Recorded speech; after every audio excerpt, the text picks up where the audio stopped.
நண்பர்கள் அனைவருக்கும் வணக்கம். இன்றைக்கி நம்ம ஃபோபியா, அதாவது பயம் ஒரு மனிதனுக்கு எதனால் ஏற்படுகிறது?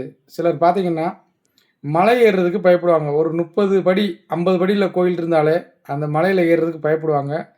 பழனி, திருத்தணி, இந்த மாதிரி சுவாமி மலை, இந்த மாதிரி சின்ன சின்ன மலைகளில் கூட ஏறுறதுக்கு பயப்படுவாங்க. இந்த மாதிரி ஜாதகர் எப்படி இருப்பாங்க அப்படின்றத பார்க்க போகிறோம். அதுக்கப்புறம் கடலை பார்த்தாலே அவங்களுக்கு ஒரு வித அதிர்ச்சி, பயம் தோன்றும். அந்த மாதிரி மனதில் தோன்றும். இதை யாருக்கு அப்படின்றது நம்ம ஜாதக ரீதியாக எப்படி தெரிஞ்சுக்கலான்றது பார்க்க போகிறோம்.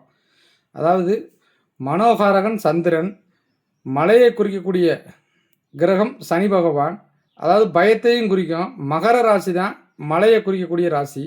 இப்போ ஜாதகத்தில் சந்திர பகவான் மகர ராசியில் இருந்து ராகு கேதுவால் பார்க்கப்பட்டாலோ அல்லது சேர்க்கை பெற்றாலோ இவங்களுக்கு ஒருவித, அதாவது படிக்கட்டு ஏறிடுவாங்க. ஒரு 100 படி 150 படி, இல்லை உங்களுக்கு வீடாக இருந்தால் ஒரு 5வது மாடி 6வது மாடி கட்டி வச்சுருக்காங்கன்னா போனாங்கன்னா 6வது மாடிலேருந்து கீழே பார்த்தாங்கன்னா ஒரு வித தத்தளிப்பு ஏற்பட்டுரும் மனசில். அதாவது கீழே விழுந்துருவோமோ, நம்ம உயிருக்கு ஏதாச்சும் ஆபத்து ஏற்பட்டுருமோன்றது தத்தளிப்பு ஏற்பட்டுரும்.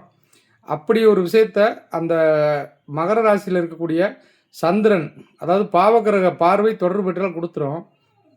அதுக்கப்புறம் அது லக்னாதிபதி வலுவு இல்லாமல் இருந்தாலும், ஜாதகத்தில் சூரியன் செவ்வாய் வலுவில்லாமல் இருந்தாலும் இந்த மாதிரி ஒரு பாதிப்பை கொடுத்துரும்.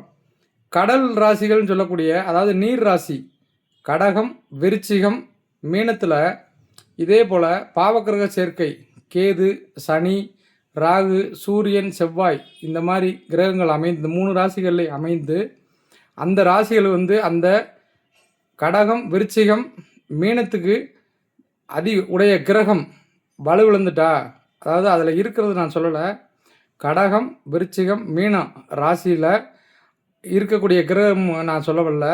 அந்த வீடு கொடுத்த கிரகம் கடகராசிக்குடைய சந்திரனோ, விருச்சிக ராசிக்குரிய செவ்வாயோ, மீனராசிக்குரிய குரு பகவானோ பலமிழந்து லக்னத்துக்கு பலமிழந்துட்டாலும் கடலை பார்த்தாலே ஒரு பயம். அதாவது ஒரு 50,000 பேர் குளிச்சுக்கிட்டு இருப்பாங்க கடலில், ஆற்றுலையோ குளத்துலையோ குளிச்சுக்கிட்டு இருக்கும்போது இவங்களுக்கு மட்டும் ஒரு பயம். அதாவது நம்மளை கடல் தண்ணி உள்ளே இழுத்துட்டு போயிடுமோ, ஆற்றோடு அரைச்சிட்டு போயிடுவோமோ செய்தியை கேட்டு நடுங்கிடுவாங்க. ஒரு வித அக்ரோஃபோபியான்றது மலையேற்றத்தை குறிக்கும். தாலசோஃபோபியா அப்படின்றது கடல் நீரில் பிரச்சனையை குறிக்கக்கூடியது. இந்த மாதிரி ஆளுகள்லாம் மெடிடேஷன், பிராணாயாமம் பண்ணிங்கன்னா உங்களுக்கு ஓரளவுக்கு இதிலேருந்து நிவர்த்தி பெறலாம். மேலும் ஆஞ்சநேய வழிபாடு உங்களுக்கு இந்த மாதிரி பயத்துலேருந்து போக்குறதுக்கு அதிகப்படியான நன்மைகளை தரும். நன்றி.